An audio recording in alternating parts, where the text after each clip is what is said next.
Aku bukan menantu sampah. Bab 753 kontrak yang ditandatangani Tuan Muda Leon.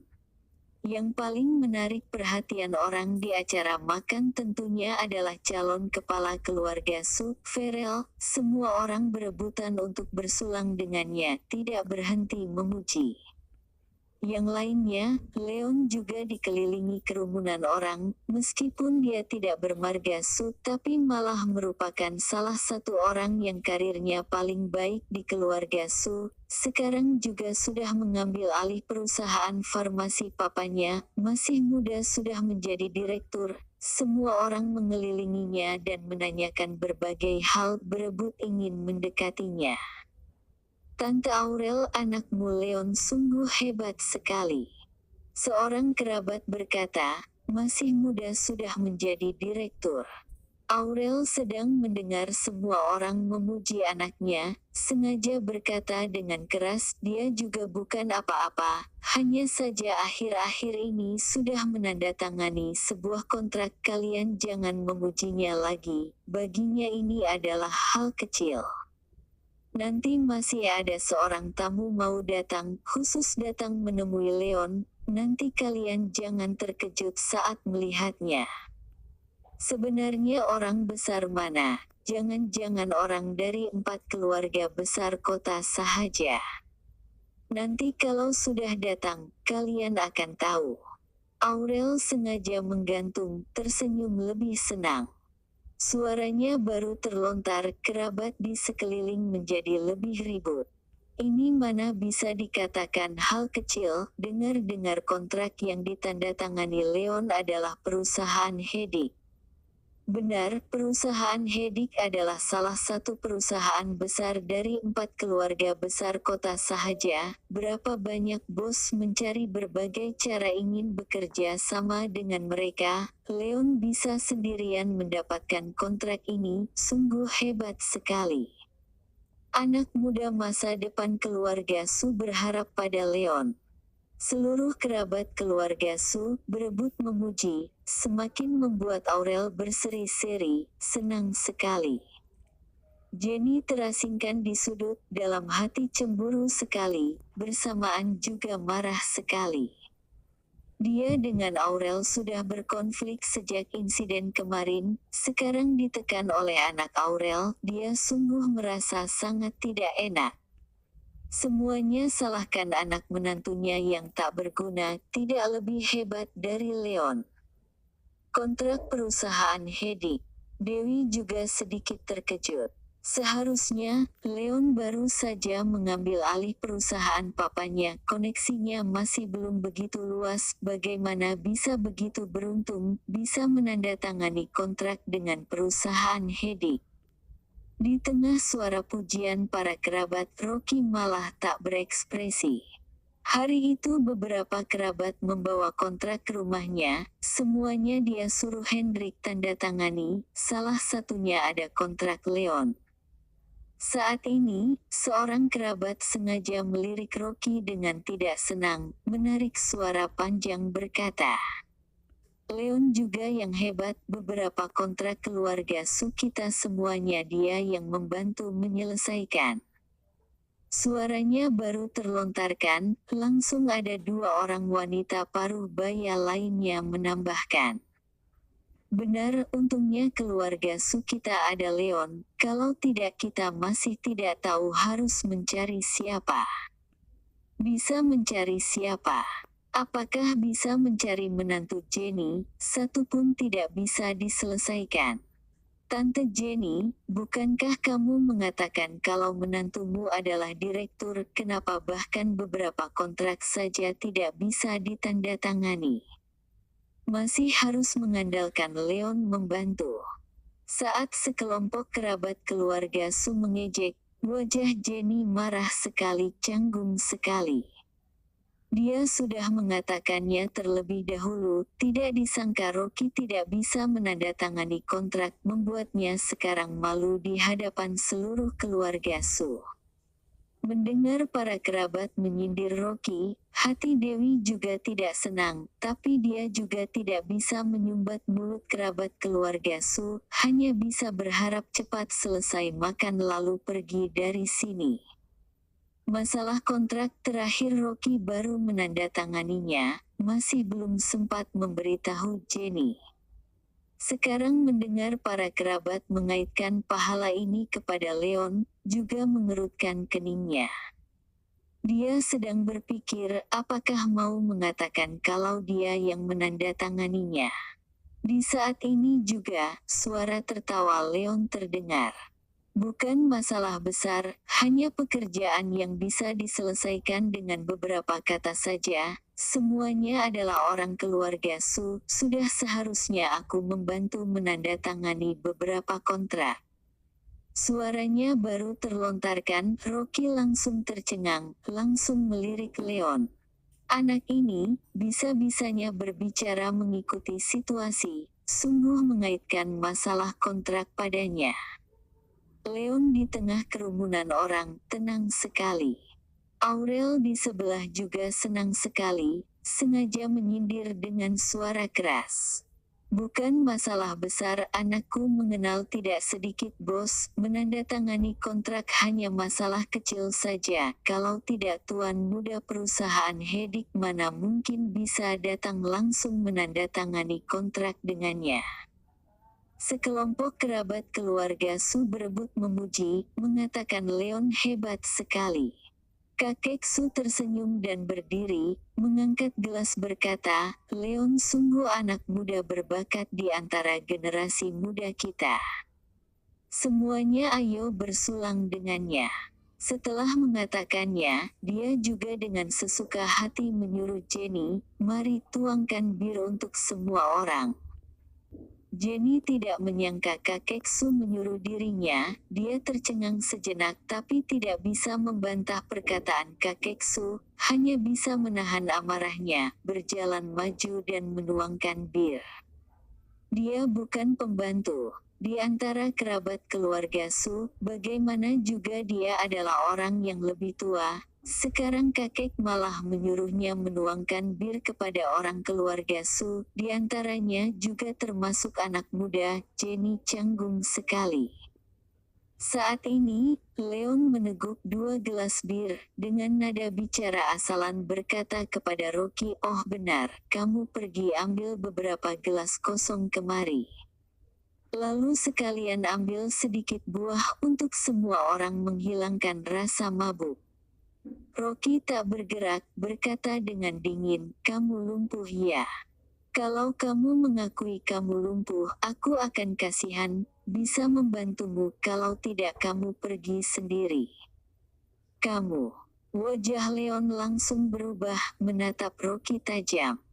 Orang tak berguna ini, berani-beraninya menentang dirinya. Dan juga di hadapan semua kerabat. Dalam sekejap, semua kerabat di sekeliling terdiam, satu persatu tatapan tak senang dan menyalahkan melihat ke arah Rocky. Kakek Su juga marah, meletakkan gelas dengan kuat di atas meja, alkohol pun tumpah keluar.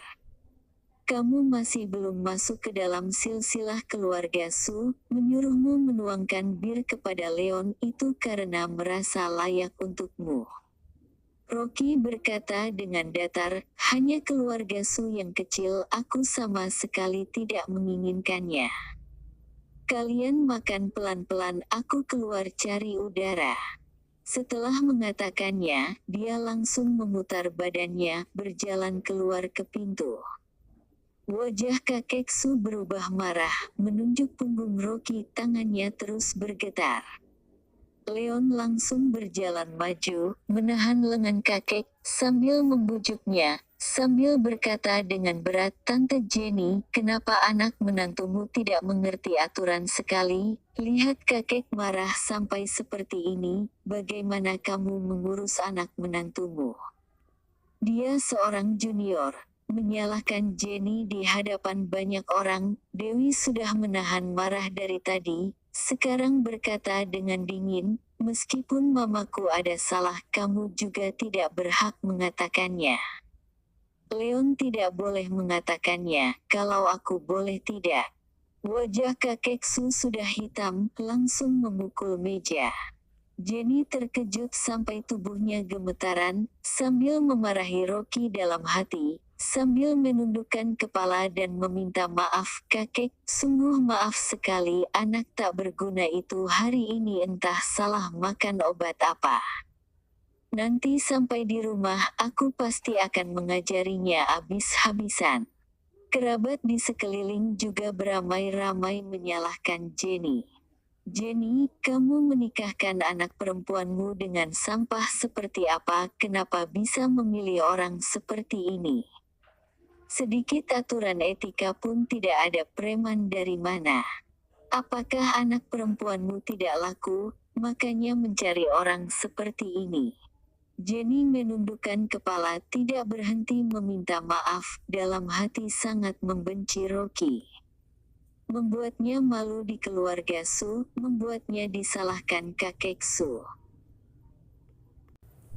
Aku bukan menantu sampah, bab 754 dihapus dari silsilah keluarga. Jenny menarik Andrew, mereka berdua lalu membungkuk dan terus meminta maaf pada para kerabat. Melihat orang tuanya dituduh oleh keluarga Su, mata Dewi memerah, dia sangat marah sampai tidak bisa berkata-kata lagi. Apa alasan mereka? Mereka semua adalah anggota keluarga Su, tapi kenapa beberapa kerabat ini malah meremehkan keluarganya? Dan kenapa mereka merendahkan Rocky? Biasanya Jenny akan bersikap kasar pada mereka, tapi sikapnya pada keluarga Su sangat baik. Demi menjilat Jonathan, dia tidak hanya menghabiskan 12 miliar rupiah untuk menghadiahkan patung Giok Guanyin, dia bahkan terus memujinya dan bersikap sabar, tapi tak peduli seberapa rendah hati dia, mereka tidak akan pernah mendapat satu pun kata pujian dari kepala keluarga Su itu. Ayah, ibu, jangan minta maaf pada mereka lagi, ayo kita pergi. Dewi sangat marah, dia melangkah maju dan menerobos ke arah para kerabat, lalu menarik Jenny untuk pergi. Apa yang kamu lakukan? Jenny melepas genggaman tangan Dewi, dia menegur Dewi dan berkata, cepat minta maaf pada kakekmu dan juga paman-pamanmu. Masalah hari ini semua terjadi karena sampah tidak berguna itu. Setelah pulang, kamu cepat bercerai dengannya. Bu, untuk apa kamu terus meminta maaf pada mereka? Dewi merasa semakin tersinggung. Sekelompok orang itu terus menuduh Jenny, tapi Jenny justru menyuruhnya meminta maaf. Cepat tundukkan kepalamu. Jenny terus mendorong kepala Dewi ke bawah dan memaksanya untuk membungkuk. Dia lalu memperingatkan Dewi, semua anggota keluarga Su ada di sini, apa kamu ingin mempermalukan kita? Dewi benar-benar tidak punya pilihan selain menahan kekesalannya, dia lalu mematuhi perintah orang tuanya dan membungkuk kepada para kerabat keluarga Su. Di luar pintu, Rocky menyalakan rokok dan menyesapnya dengan kasar. Kalau dari awal dia tahu kerabat-kerabat keluarga Su itu sangat sombong, jangankan membantu mereka menandatangani kontrak, dia bahkan tidak akan datang. Acara di dalam terdengar sangat berisik dan sepertinya dia tidak bisa pergi untuk sementara. Leon juga mengatakan kalau dia mengundang tamu terhormat untuk datang, kerabat-kerabat keluarga Su tentu tidak akan pergi begitu saja, mereka pasti akan menunggu untuk melihat tamu undangan Leon. Rocky sama sekali tidak tertarik dengan tamu terhormat itu, jadi dia memutuskan untuk menunggu istrinya keluar, dan segera membawanya pergi dari sana. Dia tidak ingin tinggal 1 menit pun di tempat murahan seperti ini. Saat itu, dia tiba-tiba melihat beberapa mobil mewah berwarna hitam perlahan melaju ke pintu rumah besar keluarga Su. Mobil yang paling depan adalah Rolls-Royce Phantom dengan plat nomor 0 dari kota Wasa. Rocky menyipitkan matanya, kenapa mobil ini terlihat sangat akrab. Saat ini ada beberapa mobil mewah berhenti di dekat rumah besar keluarga Su. Seorang supir yang terlihat sopan turun dari mobil dan membuka pintu kursi belakang mobil. Dikelilingi oleh beberapa pengawal, dari mobil turun seseorang yang memakai setelan jas bermerek. Dia terlihat seperti seorang pria parubaya yang bermartabat. Saat pria parubaya itu mengangkat kepalanya, dia tiba-tiba melihat Rocky. Dia langsung terkejut dan segera melangkah maju dengan hormat. "Tuan Rocky, kenapa kamu bisa ada di sini? Siapa kamu?" Rocky menatapnya. Dia yakin dia belum pernah melihat parubaya ini. Pria parubaya itu membungkukkan punggungnya sedikit dan berkata sambil tersenyum, "Tuan Rocky, aku adalah kepala pelayan keluarga Jiang. Saat kamu datang ke rumah keluarga Jiang untuk mengobati Tuan Besar Jiang, aku melihatmu."